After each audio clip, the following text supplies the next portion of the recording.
Hi, I'm Mitch Gallagher from Sweetwater. Capturing a great guitar tone doesn't need to be difficult. A very simple setup, a great guitar player like Carr from Sweetwater, and it's easy to dial in wonderful tones. We'll begin with something that seems fairly obvious, which is setting up your amp in the room, but there actually are some things you can do here that will really help you optimize your tone when you're recording. First of all, consider whether you want to place the amplifier on the floor or get it up on a chair or some other object to control the bottom end. Here's what it sounds like when the amp is on the floor.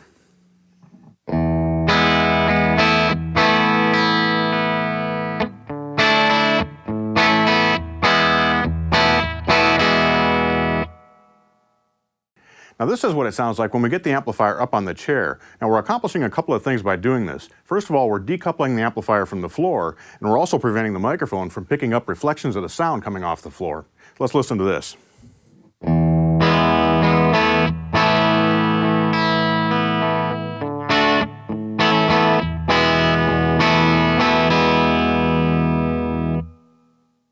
The other thing to consider is how you're aiming the amplifier in relation to the walls and ceiling of the room. Most of us work in rooms that have parallel surfaces, and what you don't want is sound bouncing back and forth between those parallel surfaces. So I recommend that you actually set the amplifier up at a slight angle so it's bouncing off the walls and not coming directly back into the microphone. And once you have your amplifier set in the room, you can begin setting up your microphone and finding the best position for it. To start, I recommend using a dynamic microphone. Dynamics are traditionally used on guitar amplifiers. They handle the level well. They have a sound that doesn't necessarily pick up a lot of high frequencies or a lot of low frequencies. They have a tight mid-range, they're very focused, and they work well on electric guitar amplifiers. So I recommend something like an SM57 from Shure, which again is the traditional microphone that an engineer will reach for to put on a guitar amplifier. To begin, let's put the microphone in sort of a neutral position, and we'll talk about some of the variations and other microphone positions you can use. There are three zones to the speaker, if you will. There's the dust cap in the center, which has a lot of high frequency content. As you move out the cone, you get a little bit more mid-range, a little fuller tone, and when you get out to the surround or the edge of the speaker, again, you're going to be getting back into those brighter, thinner type tones. So by balancing that position, you can really fine-tune the sound that you're getting without using equalization. Here's a tip that'll help you find the different areas of the speaker. Use a flashlight. You probably have one in your smartphone, or of course you can use a dedicated flashlight. Just turn that on. Shine it through the grill cloth. You'll be able to see the surround of the speaker, the cone, and the center of the speaker. Let's begin by placing the microphone on the cone of the speaker. We'll slide this in here. Now I like to start with the microphone between 1 and 2 fingers away from the grill. So let's pull this back a little bit. That's roughly an inch away from the grill. The reason for this is we're using a directional microphone, an SM57 in this case, which is a cardioid pattern or a heart-shaped pattern. It picks up from the front and drops off from the back. But because it's a directional microphone, it has what's called proximity effect, which means that we get a great deal of bass increase as it gets closer to the source. So by pulling that back a little bit, we're going to control that boominess on the bottom end. So Don, let's hear what this sounds like.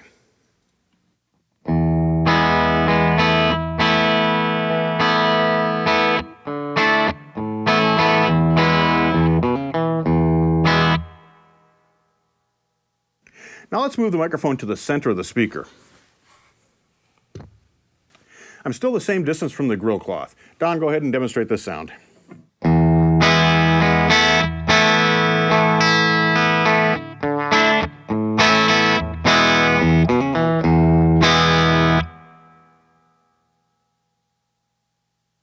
Now we'll listen to the sound with the microphone on the surround of the speaker. I'm going to pull out my flashlight so we can see where that is and locate it easily.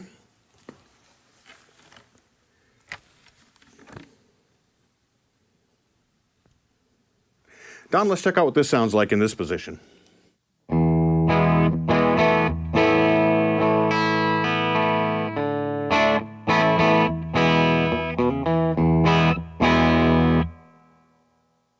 Once you've found a basic position for your microphone, you can start to fine-tune it and experiment with some other possibilities. So let's move back in on the cone, and this time we'll angle the microphone a bit toward the dust cap. So we're a little bit off axis. This changes the frequency response of the microphone and will change the tone of what we're capturing. Don?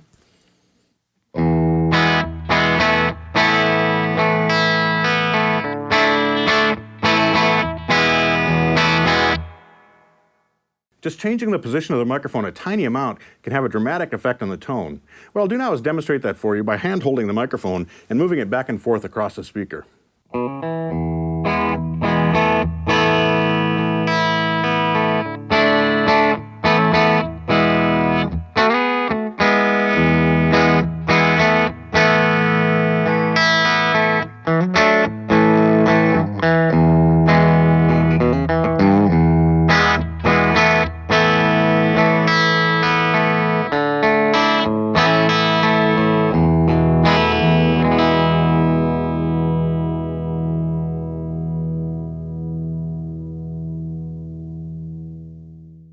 We can also experiment with how far we are from the speaker.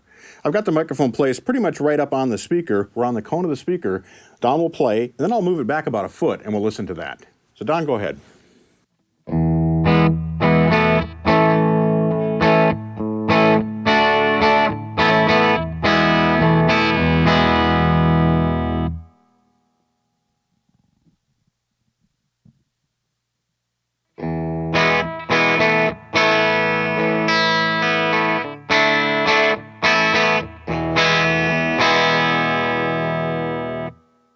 You can hear that dramatically changes the sound. The bottom end drops off. Of course, the level drops off as well, so you'll need to turn your preamp up.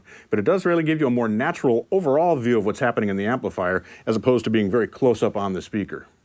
The other thing you're balancing when you do this is the sound of the room along with the direct sound of the amplifier. The farther back you get, the more the room sound you'll pick up, and the less of the direct sound you'll get. By moving closer, you get more direct sound and less of the room. Adding a second microphone to the equation gives us a lot more possibilities. In this case, I've got a second SM57, and I'm placing it slightly off axis compared to the original mic. So I have one mic looking straight on into the amplifier, and I have the second one slightly off axis. It's going to capture a little bit different tone. By combining these two during mixdown, we can really shape the sound the way we want. Don, let's hear this.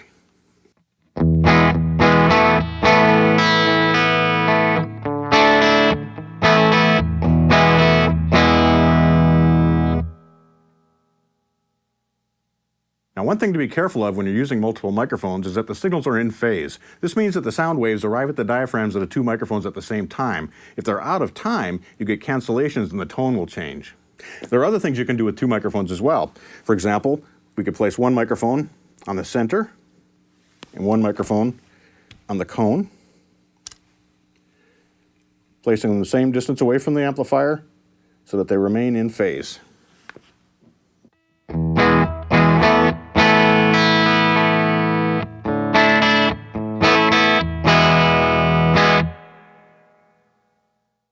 We can also place one microphone close up on the amplifier and pull another one farther back.